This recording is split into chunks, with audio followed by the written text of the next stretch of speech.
રાજકોટના ત્રંબા ગામે અનોખો વિરોધ નોંધાવવામાં આવ્યો। ત્રંબા ગામના અલગ અલગ પ્રશ્નોને લઈને વિરોધ નોંધાવાઈ રહ્યો છે। મંત્રી ભાનુબેન બાબરિયા વિરુદ્ધ પોસ્ટર્સ લાગ્યા છે। ભાનુબેન બાબરિયા ગુમ થયા છે તેવા પોસ્ટર લાગ્યા। શહેરના બસ સ્ટેન્ડ સહિતના વિસ્તારોમાં પોસ્ટર લાગ્યા છે। ભાજપના હોદ્દેદારોને ગામમાં પ્રવેશ કરવાની સખ્ત મનાઈ છે। ભાનુબેન સતત વિકાસના કામો કરી રહ્યા છે। કોંગ્રેસનું કામ જ વિરોધ કરવાનું છે, નરેન્દ્રસિંહે આક્ષેપો કર્યા। વિરોધ પક્ષ અને જે લોકોને સરકારના વિકાસ કાર્યો ન દેખાતા હોય અને જે લોકોએ ઇટાલિયન ચશ્મા પહેરેલા હોય કે દિલ્હીના ચશ્મા પહેરેલા હોય એ લોકો માટે દેખાતી વાત છે અને એ માટે સ્વાભાવિક છે। નગર હાઈવે પર આવેલું ત્રંબા ગામ છેલ્લા કેટલાક સમયથી પ્રાથમિક સુવિધાને લઈ મુશ્કેલીઓ સામનો કરી રહ્યા છે, ત્યારે આજે ત્રંબા ગામના સ્થાનિક આગેવાનો આજે અહીં ઉપસ્થિત થયા છે જે શું સમસ્યાઓ છે તેમની પાસેથી જાણવાનો પ્રયાસ કરીએ છીએ। શું નામ આપનું? નિશિત કુંડ, તાલુકા પંચાયત સદસ્ય, રાજકોટ। રાજકોટ તાલુકાનું ત્રંબા ગામ કે જે ત્રિવેણી સંગમ અત્યંત પૌરાણિક સ્થળ આવેલું છે, ત્યાં શ્રાવણ માસમાં હજારો લોકો દર્શન અને સ્નાન માટે આવતા હોય છે કે જ્યાં એવું કહેવામાં આવે છે કે પાંડવો દ્વારા પીપળાનું વાવેતર થયું છે અને પિતૃ માટેના મોક્ષ કાર્ય થાય છે। હવે આ ત્રિવેણી સંગમના ઘાટ તરફ એક રસ્તો જવાનો છે, પુલ કે જે અત્યંત જર્જરિત હાલતમાં છે। આજ 20 થી 25 વર્ષ પહેલા બનેલો છે, જે ગમે ત્યારે તૂટી શકે એમ છે અને જ્યાં ત્રિવેણી સંગમનું જે માતમ છે એ ખોવાઈ જાય એમ છે।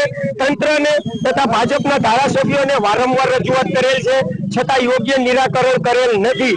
તો સમસ્ત આજુબાજુના ગામ દ્વારા અમે આજે કાર્યક્રમ આપી છીએ કે ભાજપના કોઈ પણ આગેવાનોને ત્રંબા ગામમાં પ્રવેશવું નહીં અને અમારા ધારાસભ્ય તથા કેબિનેટ મિનિસ્ટર શ્રી ભાનુબેન બાબરિયા કે જે ખોવાયેલ છે, જે કોઈને મળશે એને 21,000 રૂપિયા ઇનામ આપવાના છે। અન્ય યુવાનો પણ આપણી સાથે જોડાયેલા છે। શું સમસ્યા છે તમારા ગામમાં? શું માંગ? સમસ્યા તો ઘણી છે। એક તો રોડ નો પ્રશ્ન છે, રોડ એને બનાવેલો છે, પાછો આ એક બાજુ બનાવેલો, બીજી બાજુ નથી બનાવેલો। ભાનુબેન હમણાં સરદાર આવ્યા હતા, અહીંથી નીકળાય છે અને ખબર છે, ખ્યાલ છે। અમારે એક ત્રિવેણી સંગમ નો પ્રશ્ન છે, ત્યાં પુલ જર્જરિત હાલતમાં એનો પણ શું માંગણી છે તમારી? અમારો પુલ વ્યવસ્થિત થઈ જાય, અમારા ત્યાં શ્રદ્ધાળુઓ આવતા હોય બધાને વ્યવસ્થિત હાલવાનો હમણાં વેળો આવશે એટલે। અને આ બાજુમાં સંઘ છે, રાળો સંઘ, ત્યાં પણ ઓલા કુદડા આવે છે।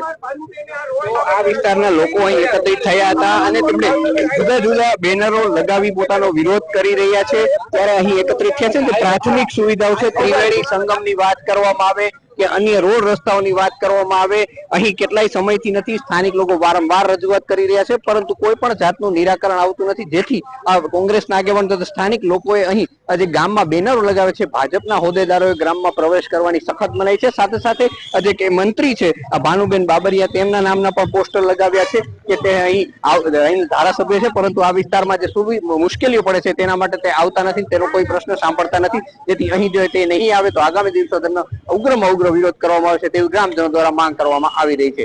કેમેરામેન રવિ ચાવડા સાથે રવિ મોટવાણી, TV 13, રાજકોટ।